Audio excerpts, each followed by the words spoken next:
नमस्कार, आप देख रहे हैं आज तक। मैं हूं आपके साथ रोहित सरदाना। कोरोना से लड़ते देश ने अब तक 4 लॉकडाउन का सामना कर लिया। इस दौरान अब तक 1.5 लाख से ज्यादा कोरोना केस सामने आ चुके हैं। खबर अब यह है कि सरकार ने लॉकडाउन 5 का मन बना लिया है। इस पर पीएम मोदी चर्चा कर सकते हैं।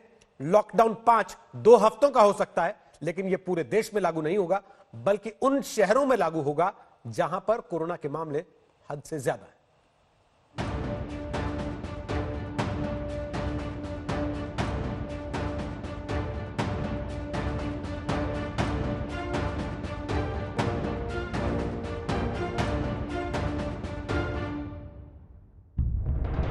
अब तक पूरे देश के दिल में एक ही सवाल उठ रहा है कि क्या एक बार फिर लॉकडाउन की नई किश्त का सामना करना पड़ेगा।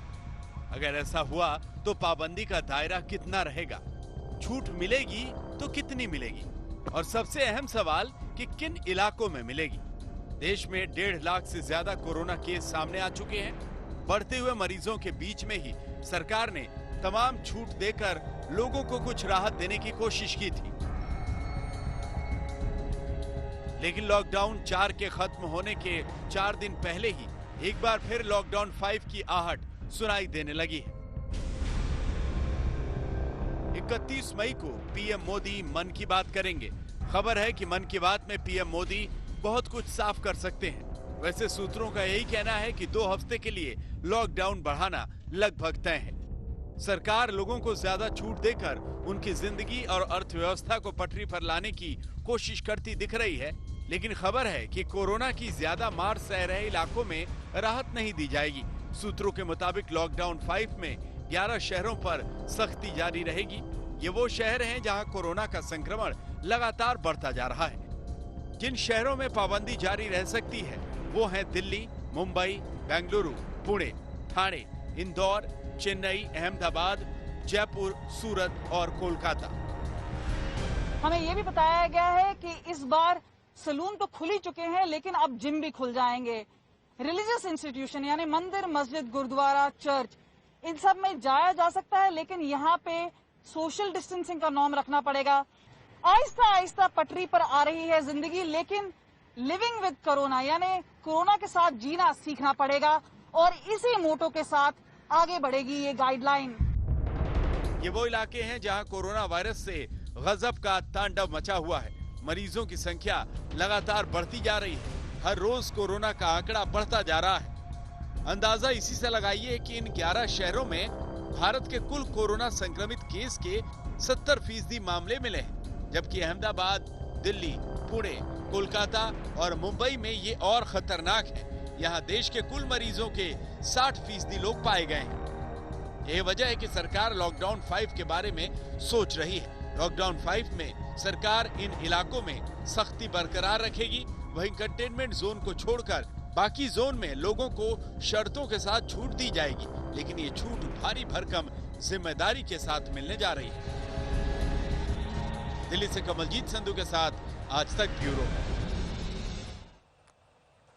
तो लॉकडाउन 5 का पूरा खाका क्या है, आपको जरा ग्राफिक्स के जरिए हम समझाते हैं। सूत्रों के हवाले से जो खबरें आ रही हैं उसके मुताबिक ये लॉकडाउन 5 यानी कि लॉकडाउन का 5वां चरण कितने दिन का हो सकता है हम आपको बताते हैं। 31 मई को लॉकडाउन 4 समाप्त हो रहा है।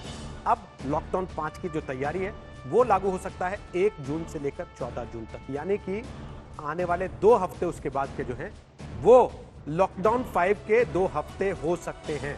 अब सवाल ये कि क्या ये लॉकडाउन पूरे देश में लागू होगा या फिर कुछ खास इलाकों में लागू होगा, या इस लॉकडाउन के दौरान क्या क्या रियायतें और क्या क्या शर्तें रहेंगी। तो पहले आपको बता देते हैं कि लॉकडाउन 5 में क्या क्या हो सकता है। स्कूल कॉलेज बंद रहेंगे, ये तय है। कंटेनमेंट जोन पूरी तरह से बंद रहेंगे, यह भी तय है, लेकिन धार्मिक स्थल खुल सकते हैं, लेकिन उस पर एक शर्त होगी कि सार्वजनिक समारोह बड़े वो नहीं कर पाएंगे। मॉल बंद रहेंगे, शादी समारोह हो सकता है, लेकिन मेहमानों की संख्या जो तय की गई है उसका पालन करना होगा। जिम कंटेनमेंट जोन के अलावा खुल सकते हैं, लेकिन थिएटर यानी कि सिनेमा घर वो लॉकडाउन 5 में भी बंद रहेंगे। यानी कि स्कूल कॉलेज, सिनेमा घर और मॉल वो लॉकडाउन 5 में भी बंद रहेंगे। 11 शहर देश के ऐसे हैं जहां 70% मामले आ रहे हैं कोरोना के। उन 11 शहरों में यह तय मानकर चलिए कि लॉकडाउन 5 पूरी तरह से लागू होगा। दिल्ली, जयपुर, अहमदाबाद, सूरत, ठाणे, मुंबई, पुणे, चेन्नई, इंदौर, बेंगलुरु और कोलकाता, ये वो 11 शहर हैं जहां पूरी तरह से लॉकडाउन 5 लागू होगा। बाकी जगहों पर रियायतें ज्यादा हो सकती हैं। सरकार राज्यों को छूट दे सकती है, वो अपने हिसाब से तय करें। और इन 11 में भी 5 बड़े शहर, दिल्ली, अहमदाबाद, मुंबई, पुणे और कोलकाता, क्योंकि इनमें 60% मामले देश के कुल 1.5 लाख कोरोना पीड़ितों के आते हैं। यहां पर लॉकडाउन 5 में पूरी सख्ती बरते जाने के संकेत हैं। जरा यह भी जान लीजिए कि आखिर इन इलाकों पर सख्ती की मार क्यों हो सकती है। वो इसलिए कि मुंबई में 32,974 केस हैं, 1065 लोग मारे जा चुके हैं। दिल्ली में 15,257 केस हैं, 303 लोग मारे जा चुके हैं। चेन्नई में 11,640 केस हैं, अहमदाबाद में 10,841 केस हैं और पुणे में 5,427 केस हैं, इंदौर में 3,182 केस हैं। ऐसे ही ठाणे, जयपुर, इन शहरों में भी केसेस की संख्या ज्यादा है। कोलकाता, सूरत, इन बड़े शहरों में भी केसेस की संख्या ज्यादा है और बेंगलुरु में फिलहाल 276 केस हैं। 9 लोगों की मौत हो चुकी है। इसलिए यहां पर लॉकडाउन 5 में सख्ती हो सकती है। बात अब उस सियासी झगड़े की जिसकी शुरुआत कल राहुल गांधी ने केंद्र पर ताबड़तोड़ हमला करके की थी। आज कानून मंत्री रविशंकर प्रसाद ने जवाबी हमला किया और यह झगड़ा शुरू हुआ था लॉकडाउन को लेकर ही, क्योंकि राहुल गांधी ने कहा लॉकडाउन जिस मकसद से किया गया था वो मकसद हासिल नहीं कर सके। जवाब में रविशंकर प्रसाद ने पलटवार की 5 मिसाइलें राहुल गांधी पर दागी।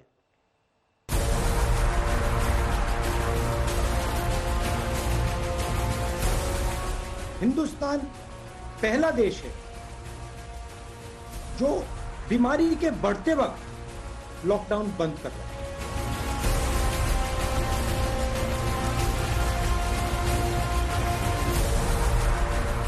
जो लक्ष्य नरेंद्र मोदी जी का था वो लक्ष्य पूरा नहीं हुआ। मंगलवार को राहुल गांधी का आक्रामक अवतार दिखा था। कोरोना से जंग में सरकार की नीतियों को बारी बारी से आरोपों के कटघरे में फ्लॉप करार दिया था, चाहे वो लॉकडाउन हो या फिर प्रवासी मजदूरों का मामला। कुछ महत्वपूर्ण बातें कहना चाहूँ। आज बारी देश के कानून मंत्री रविशंकर प्रसाद की थी। पहली बात तो ये है, पूरी तैयारी के साथ पलटवार के लिए आए और चुन चुन कर आरोपों का जवाब दिया। 4 लॉकडाउन हो गए, तकरीबन 60 दिन हो गए। हिंदुस्तान पहला देश है जो बीमारी के बढ़ते वक्त लॉकडाउन बंद कर रहा है। तो यह बात क्लियर है, स्पष्ट है कि हिंदुस्तान का लॉकडाउन फेल हुआ है। तो लॉकडाउन करके माननीय प्रधानमंत्री नरेंद्र मोदी जी ने जो हिम्मत दिखाई है, जो देश को नेतृत्व दिया है, जो पूरे देश को एक साथ जोड़कर काम करने की कोशिश की है, उसका यह फायदा है। Mister Rahul Gandhi, the prime minister Narendra Modi is playing from the front foot. Ravi Shankar Prasad ने राहुल गांधी पर सीधा प्रहार करते हुए कहा कि वो कोरोना के खिलाफ नकारात्मकता फैलाकर देश की जंग को कमजोर करना चाहते हैं और देश के खिलाफ बोलना उनकी आदत बन चुकी है। अपने पलटवार को धार देते हुए रविशंकर ने कहा कि राहुल का अभियान झूठ और तथ्यों के तोड़ मरोड़ पर आधारित है। वो कहते कुछ है और करते कुछ और, साथ ही उन्हें झूठा श्रेय लेना खूब आता है। We are not the key decision maker in Maharashtra. We are the key decision maker in Punjab. We are the key decision maker in Chhattisgarh, in Rajasthan, in Pondicherry. So there is a difference between running a government and supporting a government. Mr. Rahul Gandhi, if lockdown is no solution, why does your chief minister do not listen to you? आप तो ऐसे ही सिकुड़ते जा रहे हैं। अब कल तो आपने कह दिया कि महाराष्ट्र में आप कोई की डिसीजन नहीं प्ले करते हैं। रविशंकर प्रसाद ने दुनिया में कोरोना के कोहराम से भारत की तुलना करते हुए राहुल गांधी से कहा कि प्रधानमंत्री मोदी फ्रंट फुट पर खेल रहे हैं और आप नतीजे देख सकते हैं। वैसे फिलहाल इस महामारी के खिलाफ जरूरत एकजुटता की है, सियासी टकराव की नहीं, वरना कोरोना वायरस की फैलती शाखाओं को काटना मुश्किल ही नहीं नामुमकिन हो जाएगा। दिल्ली से पॉलमी शाह के साथ आज तक ब्यूरो। मजदूरों के लिए चलाई जाने वाली ट्रेन के मसले पर महाराष्ट्र सरकार और केंद्र सरकार के बीच तनातनी कम नहीं हो रही। रेल मंत्री की तरफ से लगातार कहा जा रहा है कि पर्याप्त ट्रेन भेजी जा रही है, लेकिन ट्रेन खाली लौट रही है या फिर रद्द हो रही है। महाराष्ट्र की सरकार आरोप लगा रही है कि केंद्र बाकी राज्यों के बजाय महाराष्ट्र को कम ट्रेन दे रहा है।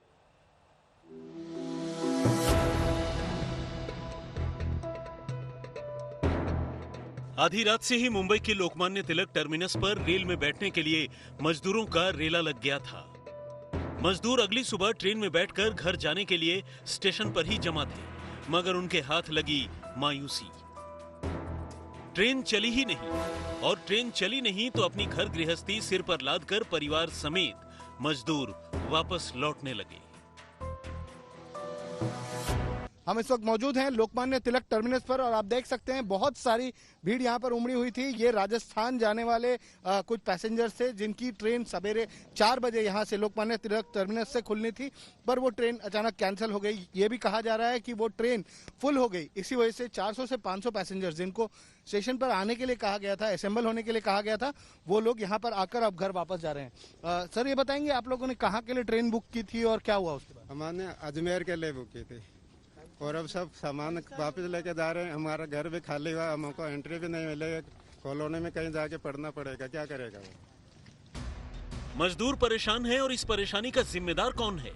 क्योंकि रेलवे के सूत्रों की माने तो महाराष्ट्र को 145 ट्रेन देने का प्रस्ताव दिया गया।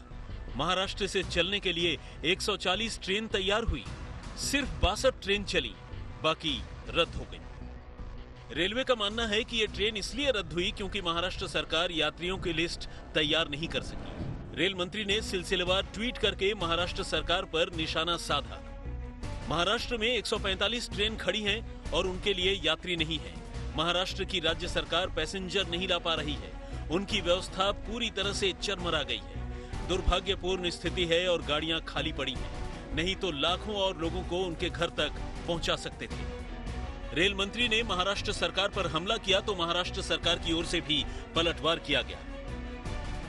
गुजरात राज्य महाराष्ट्रापेक्षा छोटं आहे, त्यांना 1500 ट्रेन दिलेत आणि आपल्याला आतापर्यंत फक्त 700 ट्रेन दिलेली आहेत। हा फरक आहे त्याच्यामधला। रेलवे प्रशासन ने जो ट्रेनें भेजी है उसमें लोगों को गुमराह करने का काम केंद्रीय रेल मंत्री पीयूष गोयल कर रहे हैं। महाराष्ट्र सरकार के मंत्री वार कर रहे हैं तो उन पर केंद्र की ओर से पलटवार भी हो रहा है। भारत सरकार पूरी ट्रेन देने को तैयार है। आज उत्तर प्रदेश और बिहार में लाखों चले गए, शायद यूपी में लगभग 1000 ट्रेन से लोग विदा हो चुके, बिहार में भी संख्या 600-700 के ऊपर पहुंच गई है। महाराष्ट्र में क्या हो रहा है आप रोज देख रहे हैं। कांग्रेस सरकारों ने, प्रदेशों ने कितना लिया है, ट्रेन दिया है, ये भी आप जानते हैं। केंद्र और महाराष्ट्र सरकार की रेल पर मची इस राजनीति में मुसीबत उन मजदूरों की है जो दिन रात एक करके अपने घर जाने का इंतजार कर रहे हैं। मुंबई से दिव्येश के साथ आज तक ब्यूरो। लॉकडाउन के दौरान कोटा में फंसे बिहार के छात्रों को पहले नीतीश कुमार ने वापस लाने के लिए आनाकानी की और अब पता चल रहा है कि राजस्थान की सरकार ने छात्रों की ट्रेन को तब जाकर चलने दिया जब बिहार की सरकार ने बतौर किराया 1 करोड़ रुपए जमा कराए। कोटा से बसों से लाना संभव नहीं था। यूपी बगल में था, छत्तीसगढ़ बगल में था, लेकिन कोटा से बसों को छोटे बच्चे 15, 16, 17 साल के लड़कियां हैं, बीच में कोई टॉयलेट की व्यवस्था नहीं है, खाने की व्यवस्था नहीं है। तो हम लोग का पहले दिन से स्टैंड था कि कोटा से बिहार में बच्चों को बसों से नहीं लाया जा सकता, जब भी लाना होगा तो ट्रेन से ही लाना पड़ेगा। और जब ट्रेन की अनुमति मिल गई 1 तारीख से, तो हम लोगों ने सबसे पहले कोटा के बच्चों को लाने का प्रयास प्रारंभ किया। लेकिन मैं समझ नहीं पाया कि क्यों राजस्थान सरकार ने और उनका पैसा जमा नहीं किया। और अब बात कोरोना से जूझती दिल्ली की, जहां एक दिन में नए मामलों में रिकॉर्ड उछाल आया है। 24 घंटे में 792 केस दिल्ली में बढ़ गए। कोरोना अभी कोई आज या कल में जाने वाला नहीं है, कोरोना तो रहेगा। अब अगर कोरोना होता रहे और लोग ठीक हो के अपने घर जाते रहें तो चिंता करने का कोई विषय नहीं है। लगता है दिल्ली के सीएम साहब ने सटीक भविष्यवाणी की है, तभी तो देश की राजधानी में कोरोना के मामलों में आज बेतहाशा बढ़ोतरी हुई है, वो भी रिकॉर्ड। दिल्ली में पिछले 24 घंटे में कोरोना के 792 नए मामले सामने आए हैं, जो अब तक का सबसे बड़ा उछाल है। रिकॉर्ड बढ़ोतरी के बाद दिल्ली में कोरोना केस की तादाद 15,257 हो गई है, जबकि इतने ही वक्त में 15 मरीजों ने दम तोड़ दिया है। यहाँ मौत का कुल आंकड़ा अब 303 पहुंच चुका है। देश में लॉकडाउन 4 को लागू हुए 10 दिन हो चुके हैं और इन 10 दिनों में दिल्ली में कोरोना केस में 5,502 का इजाफा हो चुका है, यानी हर रोज औसतन 550 नए केस। लॉकडाउन 4 में केजरीवाल ने दिल्ली में रियायतों और छूट का पिटारा खोल दिया था। हालांकि सावधान करते हुए ये भी कहा था कि मुमकिन है कि केस और बढ़ेंगे, लेकिन भरोसा भी दिया कि दिल्ली इन सब के लिए तैयार है। दिल्ली के 117 प्राइवेट अस्पतालों में ऑर्डर जारी कर दिए कि 20% उनको अपने बेड कोरोना के लिए रखने पड़ेंगे। तो इससे प्राइवेट सेक्टर के अंदर जो प्राइवेट अस्पताल है उनके अंदर लगभग 2000 नए बेड्स आज से अवेलेबल हो गए हैं। लॉकडाउन 4 के लिए केजरीवाल सरकार ने दिल्ली में भारी भरकम छूट का ऐलान किया। पिछले एक हफ्ते की बात करें तो 4000 से ज्यादा कोरोना के मामले सामने आ चुके हैं। ऐसे में कोरोना के बढ़ते मामले दिल्ली सरकार के लिए चुनौती तो है ही, साथ ही साथ ये दिल्ली वालों की मुसीबत भी बढ़ा सकता है। बेशक मुख्यमंत्री केजरीवाल को अपनी तैयारी पर पूरा इत्मीनान है, लेकिन कई बार अति आत्मविश्वास भी घातक होता है। लॉकडाउन 4 में जहां दिल्ली में काफी रियायतें दी गई, वहीं कोरोना के मामले भी लगातार बढ़ते जा रहे हैं। आज तो दिल्ली में कोरोना के केसेस सबसे ज्यादा मिले हैं, यानी खतरा अभी टला नहीं है, खतरा अभी बाकी है। संभल कर चलने की और भी ज्यादा जरूरत है। कैमरामैन संजीव कुमार के साथ अशोक सिंघल, दिल्ली आज तक।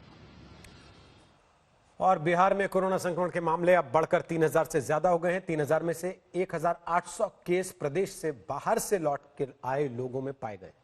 मुंबई के लिए सिरदर्द बना धारावी अब बिहार के लिए भी परेशानी का कारण बन रहा है। आखिर धारावी का बिहार से क्या कनेक्शन है, देखिए इस रिपोर्ट में। मुंबई के धारावी की जिन गलियों में कोरोना के हॉटस्पॉट कहर बरपा रहे हैं, जब उन गलियों से प्रवासियों का काफिला निकला तो धड़कनें बिहार की तेज हो गई। बिहार में सरकार की नींद उड़ गई। दरअसल मुंबई में काम करने वाले बिहार के मजदूर बड़ी संख्या में धारावी में ही रहते हैं, जो लॉकडाउन के इस फेज में बिहार तेजी से लौट रहे हैं। प्रवासी मजदूरों की घर वापसी चिंता का सबब बना हुआ है। सिर्फ धारावी से ही कल श्रमिक एक्सप्रेस के लिए 18,000 से 20,000 से ज्यादा लोग बिहार और यूपी के लिए रवाना हुए, जो आज पहुंच रहे हैं। वहां से कल तमाम जो लोग हैं प्रवासी मजदूर, उनको ट्रेन में बैठाकर बिहार भेजा जाना शुरू किया गया है और आज वैसे ट्रेनों का बिहार आने का सिलसिला जो है वो शुरू हो चुका है। आपको तस्वीरें हम दिखा रहे हैं दानापुर रेलवे स्टेशन की, जहां पे आप देखिए किस भारी संख्या में है जो मजदूर हैं वो पहुंच। बिहार आने वाले मजदूरों की बढ़ती संख्या के बाद ही हड़कंप मचा हुआ है। मजदूरों के लौटने से बिहार में कोरोना के मरीजों की संख्या में जबरदस्त इजाफा हुआ है।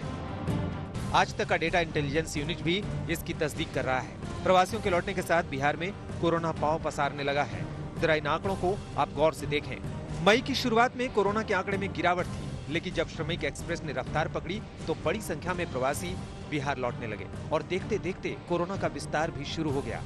अब तक के आंकड़े बताते हैं कि बिहार में 2,984 से ज्यादा कोरोना संक्रमित मरीजों में करीब 1800 वो मरीज हैं जो दूसरे राज्यों से आए। जिस तरीके से धारावी कोरोना का हॉटस्पॉट बना है और वहां से जो ये लोग जो है प्रवासी मजदूर वो जब बिहार वापस लौट रहे हैं, ऐसे में अब प्रदेश में संक्रमण के फैलने का खतरा जो है वो कई गुना जो है वो ज्यादा बढ़ चुका है और इसीलिए ये बात जो है वो सरकार के लिए एक बड़ी चिंता का विषय है।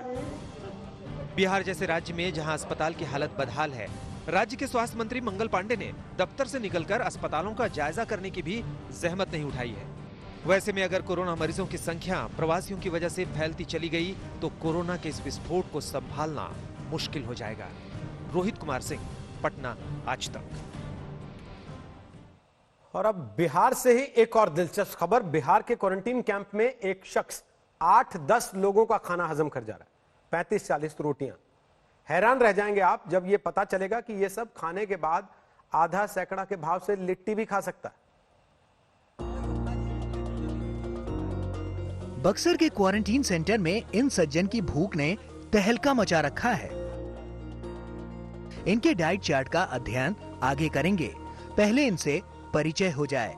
नाम है अनूप ओझा और फिलहाल बक्सर के सेंटर में भरपेट अपने दिन काट रहे हैं। सुबह से दोपहर, शाम और रात तक ये अपने खाने के कार्यक्रम में मशगूल रहते हैं। अनूप की भूख ऐसी है कि कई कई लोगों का खाना अकेले अपने दम पर गटक जा रहे हैं।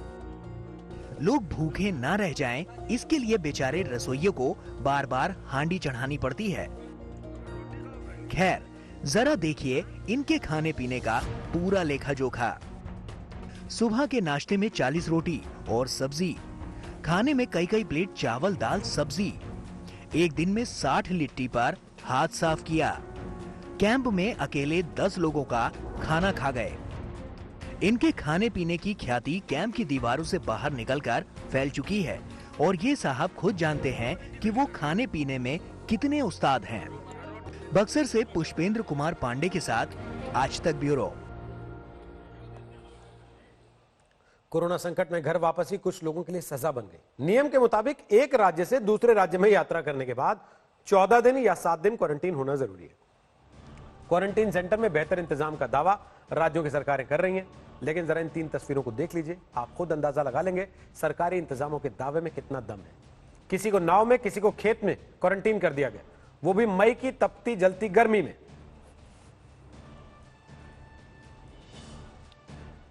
कोरोना के भयानक संकट से जूझ रहे लोगों के लिए अब नई मुसीबत बनकर टिड्डियां आ गई। अलग अलग इलाकों में लाखों की तादाद में टिड्डियों ने किसानों को परेशान कर दिया है। पाकिस्तान की तरफ से आए इस टिड्डी दल को भगाने के लिए काफी कोशिशें की जा रही हैं।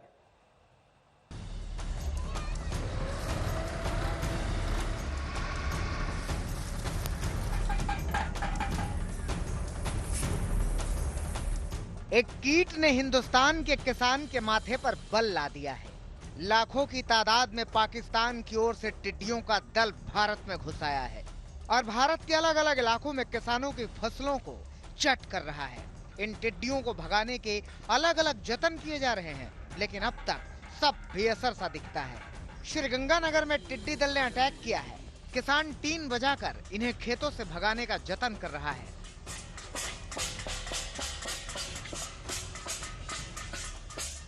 बैतूल में टिड्डियों को भगाने के लिए फायर ब्रिगेड की 4 गाड़ियां लगानी पड़ी। दवा के छिड़काव से कुछ टिड्डियां मरी और कुछ भाग गईं।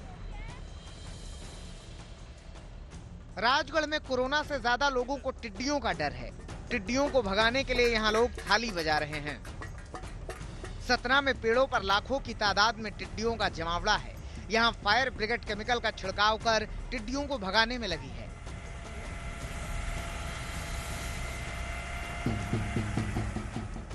साथ ही लोग ढोल बजाकर टिड्डियों को भगा रहे हैं। जबलपुर में टिड्डियों के दल ने मूंग की फसल पर अटैक किया है। टिड्डियों के चलते किसानों के हालात बिगड़ रहे हैं। राजस्थान और मध्य प्रदेश के अलावा महाराष्ट्र में टिड्डियों का आतंक है। पंजाब ने भी टिड्डियों को लेकर अलर्ट जारी किया है। हरियाणा की ओर से भी टिड्डियों से बचने के लिए कृषि अधिकारियों की टीमें बना दी गई हैं। दवाई हमने टिड्डी के लिए मौके पर रखवा रखी है और पूरा अगर भगवान करे हमारे यहाँ टिड्डी दल आ गई तो यहाँ से उड़ के नहीं जाने देंगे। पूरा प्रशासन जहाँ बैठेगी रात को सारी को मार के सोएंगे। हम भी चलेंगे, आप भी चलना।